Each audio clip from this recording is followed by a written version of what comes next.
এই যে আমরা এলাম, আমি আর সিফাত আছি, আমাদের সাথে আছে কবিররা, কিন্তু তারপরেও আমরা এসেছি সেই ঘাসে।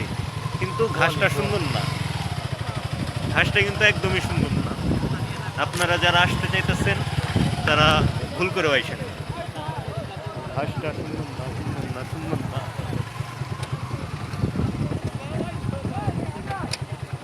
উই পাও ব্যথা হো গায়া। এই যে ভাই হ্যালো বলো। কি অবস্থা? এই যে কবির হ্যালো বলো। এই সেই জায়গা, যে জায়গা থেকে ঘাস কাটা কেটা মানুষজন বড় লোক হয়েছে